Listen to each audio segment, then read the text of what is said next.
the best academy. Hi friends, welcome to Harish academy. ఈరోజు వార్తలు నిలిచిన జాతీయ అంతర్జాతీయ రాష్ట్రీయాంశాల గురించి, వార్తలు నిలిచిన వ్యక్తులు, అవార్డులు, పుస్తకాలు, మరి క్రీడా సంబంధిత సమాచారం ఒక్కొక్క అంశాన్ని వివరంగా తెలుసుకుందాం. ఈరోజు ఫస్ట్ టాపిక్ వచ్చేసి విదేశాల నుండి భారతదేశానికి వచ్చిన ఒక వ్యక్తి సిమ్టమ్స్ ఆధారంగా మంకీ పాక్స్ నిర్ధారణ అనేది నిన్నటి రోజున వార్తల్లోకి వచ్చింది. కేంద్ర వైద్య ఆరోగ్య మంత్రిత్వ శాఖ వారు చెప్పిన అఫీషియల్ ఇన్ఫర్మేషన్ మేరకు ఇక్కడ వాస్తవం ఏంటంటే మంకీ పాక్స్ కేసు నిర్ధారణ అయింది.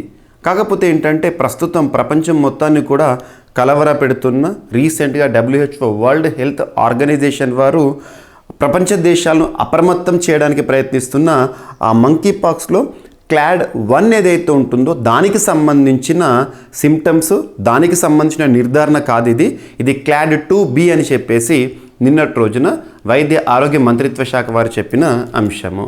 మనందరికీ తెలుసు, గత కొన్ని నెలలుగా మంకీ పాక్స్ లేదా ఎంపాక్స్గా WHO వారు పరిగణిస్తున్నారు. సో ఎంపాక్స్ గురించి ప్రపంచ దేశాలందరూ కూడా అప్రమత్తంగా ఉండండి అని ఇప్పటికే గ్లోబల్ హెల్త్ ఎమర్జెన్సీగా కూడా చెప్పడం జరిగింది. మరి ఇటువంటి భయాందోళనకు గురి చేస్తున్న మంకీ పాక్స్ లేదా ఎంపాక్స్ దేనివల్ల కలుగుతుంది అంటే వైరల్ డిసీజ్, ఇది వైరస్. సో దీనికి సంబంధించి మంకీ పాక్స్ వైరస్ అని గుర్తుంచుకోండి, లేదంటే ఆర్థోపాక్స్ వైరస్ అని గుర్తుంచుకోండి. సో ఈ వైరస్ సంబంధించిన ఫ్యామిలీ ఏంటంటే పాక్స్ విరిడే. గుర్తుపెట్టుకోండి ఈ పాయింట్స్, ఎందుకంటే ఏదైనా ఒక వార్తలు నిలిచిన వ్యాధి గురించి మనం చూస్తున్నామంటే దానికి కారకం విచ్ ప్యాథోజన్ అని చెప్పేసి దాని గురించి చూడాలి. ఓకేనా? సో ఇక్కడ అబ్జర్వ్ చేస్తే విదేశాల నుంచి వచ్చిన వ్యక్తికి వైరస్ ఉన్నట్లు గుర్తింపు క్లాడ్ 2 రకం వైరస్గా గుర్తించడం జరిగింది. రాష్ట్రాలను అప్రమత్తం చేసిన కేంద్ర ప్రభుత్వము. సో పెద్ద ఎత్తున వ్యాప్తి చెందుతున్న ఆఫ్రికా దేశం నుంచి ఇటీవల భారతదేశానికి వచ్చిన వ్యక్తికి ఎంపాక్స్ ఉందని నిర్ధారణ అయింది. రోగికి పశ్చిమ ఆఫ్రికా క్లాడ్ 2 రకం వైరస్ ఉందని గుర్తించినట్లు చెప్పడం జరిగింది. ఇది ప్రపంచ ఆరోగ్య సంస్థ ఇటీవల ప్రకటించిన ప్రజారోగ్య అత్యేక స్థితి కారకమైన క్లాడ్ 1 రకానికి చెందిన కేసు కాదని, ఆందోళన అక్కర్లేదని భారత ప్రభుత్వం చెబుతోంది. గుర్తుపెట్టుకోండి. ఓకేనా? అండ్ చైనాలో మరొక కొత్త వైరస్. సో ముఖ్యంగా రీసెంట్గాని కాదు, 2020 సంవత్సరం ప్రపంచం మొత్తాన్ని కలవరపెట్టిన, ప్రపంచం మొత్తాన్ని భయభ్రాంతులకు గురి చేసిన కరోనా ఆ పరిస్థితుల నుండి మొదలు పెడితే ఇప్పటివరకు tens of different viral diseases కానివ్వండి, వార్తలు ఇచ్చిన వ్యాధుల గురించి కానీ మనం చూస్తున్నాం. గుర్తుపెట్టుకోండి. సో ఇక్కడ చైనాలో మరొక కొత్త వైరస్ కలకలం రేపుతోంది. అదేంటంటే వెట్లాండ్ వైరస్ అంట. వెట్లాండ్ వైరస్ వెల్వ్. ఇటీవల వెట్లాండ్ వైరస్ లేదా వెల్వ్ అనే ఒక కొత్త వైరస్ చైనాలో కలవరం పెడుతోంది. దీనికి సంబంధించి అసలు ఇంపాక్ట్ దేనిపైన పడుతుంది?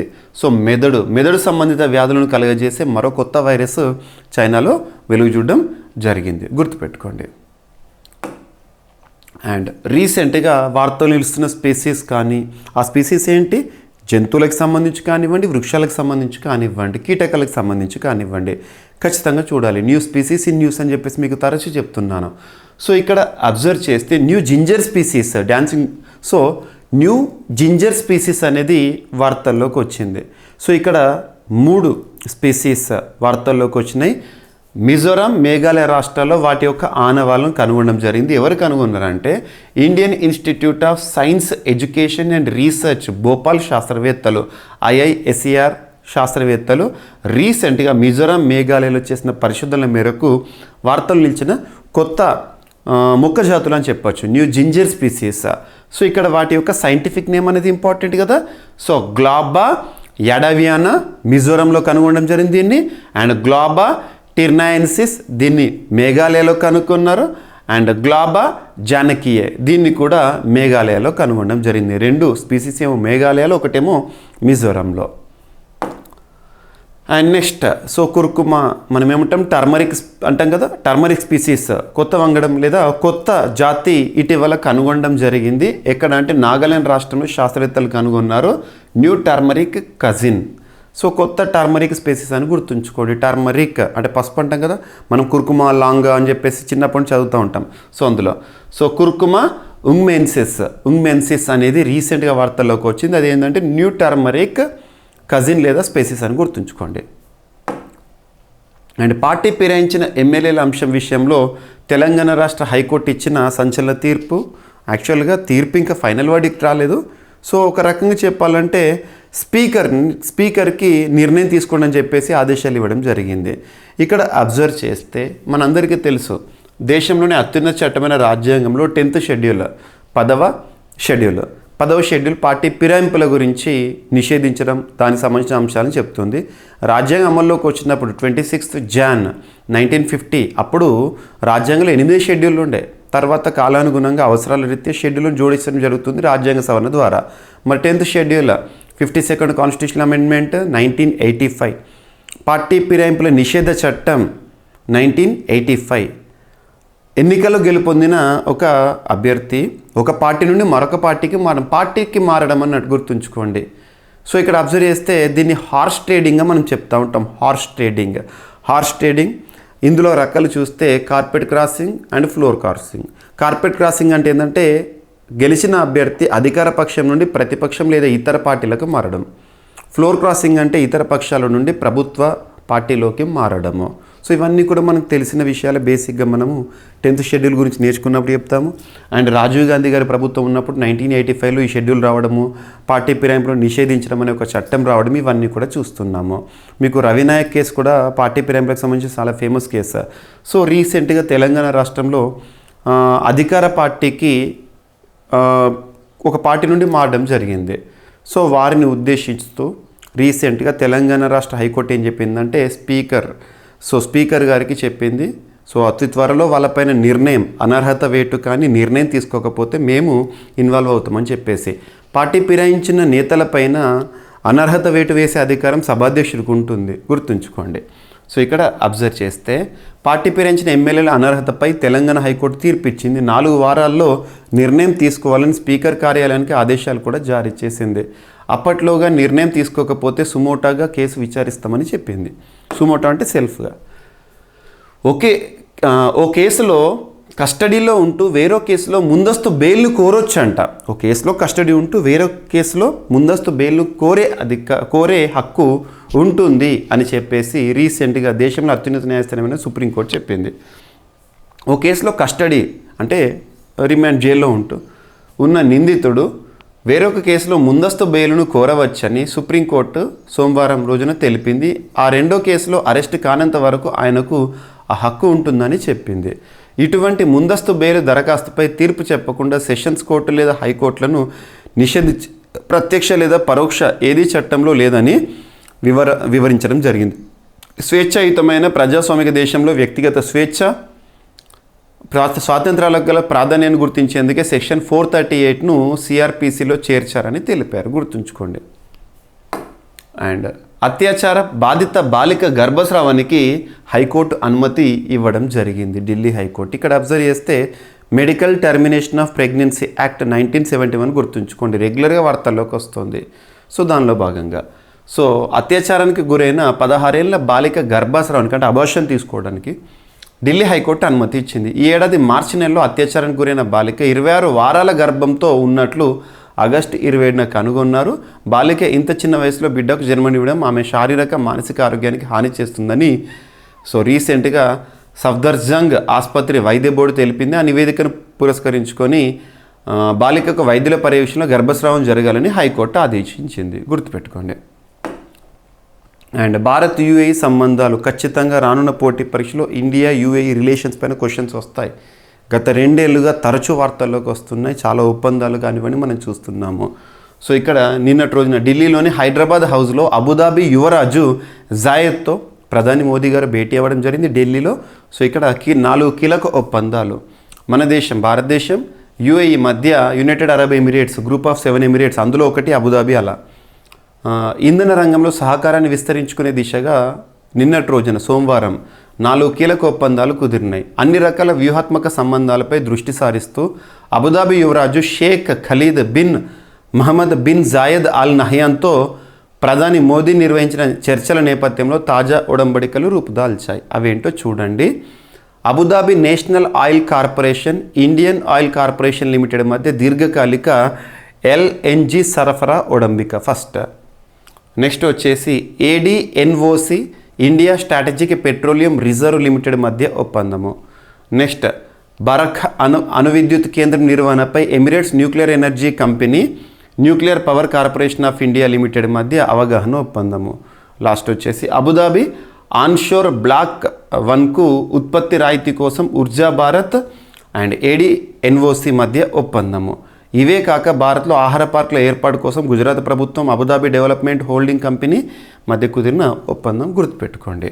సో ఇక్కడ ఒక న్యూక్లియర్ ప్లాంట్ గుర్తుంచుకోండి, అరబ్ వరల్డ్లోనే, సో అరబ్ ప్రపంచంలోనే మొట్టమొదటి న్యూక్లియర్ ప్లాంట్ అనేది ఫెసిలిటీ అనేది రీసెంట్గా మొత్తం కూడా నిర్మాణం అయిపోయింది. ఎక్కడంటే UAE దేశంలో. ఆ పేరేంటంటే Barakah nuclear plant, nuclear energy plant, first nuclear power facility in Arab world గుర్తుంచుకోండి. అండ్ భారత్కు హిల్సా చేపల ఎగుమతిపై బంగ్లా నిషేధం విధించింది. బంగ్లాలో ప్రస్తుతం ప్రభుత్వము, తాత్కాలిక ప్రభుత్వం అనుకోవచ్చు, గత ప్రభుత్వం షేక్ హసీనా ప్రధాని దేశంలో చెలరేగిన ఘర్షణల కారణంగా దేశాన్ని విడిచిపెట్టి భారత్కు రావడము, భారత్ నుండి వేరే ప్రాంతానికి వెళ్ళడం జరిగింది అని చెప్పేసి వార్తలు కథనాలు చూస్తున్నాం. కానీ చాలామంది ఏమంటున్నారు, సో షేక్ హసీనా భారతదేశంలోనే ఉంది, తనకు ఆశ్రయం ఇస్తున్న భారతదేశాన్ని మేము వ్యతిరేకిస్తున్నాం అని చెప్పేసి ప్రస్తుత ప్రభుత్వం కూడా చాలా వరకు కామెంట్ చేస్తుంది. ఇటువంటి పరిస్థితుల్లో ఈ దుర్గా నవరాత్రుల ముందు ఇష్టంగా తినే హిల్సా ఫిష్ ఉంటుంది కదా, దాన్ని హిల్సా ఫిష్ అనేది రకరకాల మన ఇండియాలో కూడా దొరుకుతాయి, కానీ బంగ్లాదేశ్కి సంబంధించిన హిల్సా ఫిష్ అనేది టూ టేస్టీ. సో బంగ్లాదేశ్ భారతదేశానికి ఎగుమతి చేసే లేదా భారతదేశం బంగ్లాదేశ్ నుండి దిగుమతి చేసుకునే హిల్సా ఫిష్ పైన నిషేధం అనేది వార్తల్లోకి వచ్చింది. సో ఇక్కడ చూడండి, బంగ్లాదేశ్ మాజీ ప్రధాని షేక్ హసీనాకు భారతదేశం ఆశ్రయం ఇవ్వడంపై ఆగ్రహంతో ఉన్న బంగ్లాదేశ్ భారతీయుల జిహు అంటే నాలుక పై దెబ్బ కొట్టింది. దుర్గాష్టమి వేడుకలకు ముందు వారు ఎంతో ప్రీతిగా ఆరగించే రుచికరమైన హిల్సా చేపలను వారి నోటికి దూరంగా చేసింది. సాధారణంగా భారత్లోని చేపల కన్నా రుచికరమైనవిగా పేరొందిన ఈ హిల్సా చేపలు ప్రతి ఏడాది దుర్గాష్టమి వేడుకలకు ముందు బంగ్లాదేశ్ నుండి భారత్కు దిగుమతి అవుతాయి. ఈ పద్మా హిల్సా చేపలు గత ఏడాది బంగ్లా నుంచి 4,000 టన్నులు భారత్కు దిగుమతి అయినాయి. సో ఇప్పుడు నిషేధం అని గుర్తుంచుకోండి. అండ్ సో ఏ దేశానికి ఏ చేపలు సరిపోతుంది, ఎందుకు రీజన్. అండ్ జెట్ ఇంజిన్ల కొనుగోలుకు 26,000 కోట్ల ఒప్పందం అనేది వార్తల్లోకి వచ్చింది. సో భారత వైమానిక దళానికి చెందిన సుఖోయ్ 30 MKI అంటే రష్యా యుద్ధ విమానాల కోసం 240 ఏరో ఇంజన్ల కొనుగోలుకు భారత ప్రభుత్వ ఏరోస్పేస్ దిగ్గజం హిందుస్థాన్ ఏరోనాటిక్స్ లిమిటెడ్తో రక్షణ మంత్రిత్వ శాఖ 26,000 కోట్ల విలువైన ఒప్పందాన్ని కుదుర్చుకుంది. ఈ ఇంజన్లను కోరాపుట్లోని HAL విభాగంలో ఉత్పత్తి చేస్తారు. వాయుసేన పోరాట సన్నద్ధతకు ఇవి మెరుగుపరుస్తాయంట, గుర్తుంచుకోండి. అండ్ ఆంధ్రప్రదేశ్ రాష్ట్రంతో పాటు ఇతర రాష్ట్రాలకు సంబంధించిన సమాచారము. సో చదరపు కిలోమీటర్కు 327 మంది ఉన్నారట ఏపీలో. రాష్ట్రంలో జనసాంద్రత తీరిది. దేశంలో 21వ స్థానంలో ఆంధ్రప్రదేశ్. రీసెంట్గా కేంద్ర వైద్య ఆరోగ్య మంత్రిత్వ శాఖ వారి నిన్నటి రోజున సెప్టెంబర్ 9th రోజున హెల్త్ డైనమిక్స్ ఆఫ్ ఇండియా 2022-2023 నివేదికను వెల్లడించింది. సో దీని ప్రకారము చదరపు కిలోమీటర్కు 327 మేర ఉన్నారని చెప్తున్నారు ఆంధ్రప్రదేశ్లో జనసాంద్రత. సో డెన్సిటీ అంటే ఒక చదరపు కిలోమీటర్లు ఉండేవారి సంఖ్య. ఇది పట్టణ ప్రాంతాల్లో 4,738, గ్రామీణ ప్రాంతాల్లో 212గా ఉంది. దేశంలో 2023 జూలై నాటికి జనాభా అంచనాలు పట్టణ గ్రామీణ ప్రాంతాల్లో వైద్య ఆరోగ్యపరంగా ఉన్న మౌలిక వసతులు, మానవ వనరుల గురించి వెల్లడించిన ఈ నివేదిక ప్రకారం దేశంలో అత్యధిక జనసాంద్రత ఉన్న రాష్ట్రంగా ఢిల్లీ నిలిచింది. తర్వాతి స్థానంలో చండీగఢ్, నెక్స్ట్ పుదుచ్చేరి, లక్షద్వీప్, దాద్రా నగర్ హవేలీ, బీహార్, పశ్చిమ బెంగాల్, ఉత్తరప్రదేశ్, కేరళ, హర్యానా, పంజాబ్, తమిళనాడు, జార్ఖండ్, అస్సాం, గోవా, మహారాష్ట్ర, త్రిపుర, తెలంగాణ, గుజరాత్, కర్ణాటక, ఆంధ్రప్రదేశ్ ఉన్నాయి. సో ఆంధ్రప్రదేశ్ పట్టణ గ్రామీణ జనసాంద్రత కలిపి జాతీయ సగటు 425 కంటే తక్కువగా ఉందంట. సో ఇది గుర్తుపెట్టుకోండి. అండ్ పబ్లిక్ అకౌంట్స్ కమిటీ చైర్పర్సన్గా అరకెపూడి గాంధీ గారు. సో తెలంగాణ రాష్ట్రానికి సంబంధించిన 3 కీలక కమిటీలు. సో కమిటీలకు చైర్పర్సన్ల నియామకం కొంత వివాదాస్పదం అవుతుంది. పబ్లిక్ అకౌంట్స్ కమిటీ అంటే ప్రతిపక్ష నాయకుడు ఉండాలి కదా, ఎలా కాంగ్రెస్ పార్టీలో చేరిన బీఆర్ఎస్ అభ్యర్థికి ఇస్తారని చెప్పేసి కొంత గొడవను కూడా మనం చూస్తున్నాం. సో ఇక్కడ గుర్తుపెట్టుకోండి, తెలంగాణ రాష్ట్ర శాసన ఆర్థిక కమిటీలు ఏర్పడినాయి. అందులో ప్రజా పద్దుల సంఘం public accounts committee, estimates committee, committee on public undertakings ఉంటాయి కదా, వీటికి సంబంధించిన చైర్పర్సన్స్ సభ్యులను నియమించడం జరిగింది. సో ప్రజా పద్దుల కమిటీ చైర్మన్గా షేర్లింగంపల్లి ఎమ్మెల్యే అరికపూడి గాంధీ గారు నియమితులయ్యారు. నెక్స్ట్ కోదాడ ఎమ్మెల్యే పద్మావతి రెడ్డి గారు అంచనాల కమిటీ ఎస్టిమేట్స్ కమిటీ చైర్పర్సన్ గాను, మరియు వీరపల్లి శంకర్ ప్రభుత్వ రంగ సంస్థల సమితి చైర్పర్సన్ గాను ఎంపిక కావడం జరిగింది. గుర్తుపెట్టుకోండి. మీకు రీసెంట్గా పార్లమెంటరీ కమిటీలు అనే టాపిక్ దగ్గర చెప్పాను, అది చాలా ఇంపార్టెంట్. మీకు నేను స్పెషల్ వీడియోస్ కూడా ఇస్తున్నాను ప్రవీణ్ సార్ క్లాసెస్ యూట్యూబ్ ఛానల్లో. సో వాటిని చూడండి. Praveen sir classes YouTube channel ఇప్పటివరకు సబ్స్క్రైబ్ చేసుకుని వారు ఎవరైనా ఉంటే సబ్స్క్రైబ్ చేసుకోండి. అందులో మీకు నేను ఈ టాపిక్కి సంబంధించి ముఖ్యంగా పార్లమెంటు కమిటీల గురించి ప్రత్యేకంగా చెప్పాను. ఒకసారి చూడండి, కాన్సెప్ట్ మీకు క్లియర్ అవుతుంది. అండ్ అల్జీరియా అధ్యక్షుడిగా మరొకసారి అబ్దెల్ మజిద్ టెబోనీ వార్తల్లోకి వచ్చారు. అల్జీరియా ఎన్నికల్లో ప్రస్తుత అధ్యక్షుడు అబ్దెల్ మజిద్ టెబోనీ మరోసారి భారీ మెజారిటీతో ఘన విజయం సాధించారు. పేరు గుర్తుంచుకోండి, ఏ దేశం గుర్తుంచుకోండి. వార్తలు ఇచ్చిన దేశాధినేతలపైన క్వశ్చన్స్ వస్తాయి. అండ్ అరుణ్ గోయల్ ఇటీవల క్రొయేషియా దేశానికి నూతన రాయబారిగా నియమితులవ్వడం జరిగింది. అంబాసిడర్ టు క్రొయేషియా అని గుర్తుంచుకోండి. ఓకేనా. అండ్ ఇక్కడ అబ్జర్వ్ చేస్తే భారతదేశం వివిధ దేశాలతో సత్సంబంధాలు కొనసాగిస్తోంది. అలా ఒప్పందాలు ఇవన్నీ వార్తల్లోకి వస్తున్నాయి. సో భారతదేశం నుండి ఆ దేశంలో ఒక రాయబారి ఉంటారు, ఆ దేశం నుండి మన భారతదేశంలో ఒక రాయబారి, అలా ప్రపంచంలోని అన్ని దేశాలు కూడా రాయబారులు అనేవారు ఉంటారు. వీరిని ఎవరు నియమిస్తారంటే భారత రాష్ట్రపతి. గుర్తుంచుకోండి, మన దేశం నుండి వేరే దేశానికి రాయబారి. కొన్ని దేశాలకేమో హై కమిషనర్ అంటాము, కొన్ని దేశాలకు అంబాసిడర్ అంటాము. హై కమిషనర్ అనే పదాన్ని కామన్వెల్త్ కంట్రీస్లో వాడతాము, గుర్తుపెట్టుకోండి. And Syria they inter continental cup. So నిన్నటి రోజున హైదరాబాద్ వేదికగా జరిగిన ఇంటర్ కాంటినెంటల్ కప్ ఫైనల్లో భారత్పై సిరియా గెలిచింది. మొదటిసారి కప్ గెలుచుకుంది. గుర్తుంచుకోండి. ఏ క్రీడకి సంబంధించింది అంటే ఇది ఫుట్బాల్కి సంబంధించింది. So football. సో 3 దేశాలు పాల్గొన్న ఇంటర్ కాంటినెంటల్ కప్ని సిరియా గెలుచుకుంది. హైదరాబాద్లోని జిఎంసీ బాలయోగి అథ్లెటిక్స్ స్టేడియం వేదికగా సెప్టెంబర్ 9 నిన్నటి రోజున జరిగిన చివరి మ్యాచ్లో సిరియా భారత్ను ఓడించి తొలిసారి ఈ కప్ని కైవసం చేసుకుంది. గుర్తుపెట్టుకోండి, సరిపోతుంది. సో ఇవి ఫ్రెండ్స్ ఈరోజు వార్తలు నిలిచిన అంశాలు. ఒకసారి ర్యాపిడ్గా చూస్తే దేశంలో మంకీపాక్స్ నిర్ధారణ అనే అంశము. నెక్స్ట్ చైనాలో మరో కొత్త వైరస్ వెట్లాండ్ వైరస్.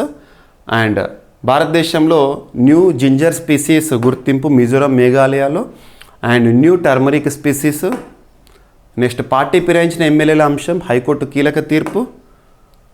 కేసులో కస్టడీలో ఉంటూ వేరే కేసులో ముందస్తు బెయిల్ కోరొచ్చని సుప్రీంకోర్టు చెప్పింది. అండ్ అత్యాచార బాధిత బాలిక 26 వారాల గర్భం తొలగించుకోవడానికి న్యాయస్థానం అనుమతి. భారత్ యుఏ సంబంధాలు 4 కీలక ఒప్పందాలు. నెక్స్ట్ బరాక్ న్యూక్లియర్ ప్లాంట్ ఏ దేశంలో ఉంది అంటే యుఏఈలో. ప్రత్యేకత చెప్పాను, గల్ఫ్లోనే మొట్టమొదటిది. అండ్ భారత్కు హిల్సా చేపల ఎగుమతిపై బంగ్లా నిషేధం విధించింది. జెట్ ఇంజన్ల కొనుగోలుకు 26,000 కోట్ల ఒప్పందము.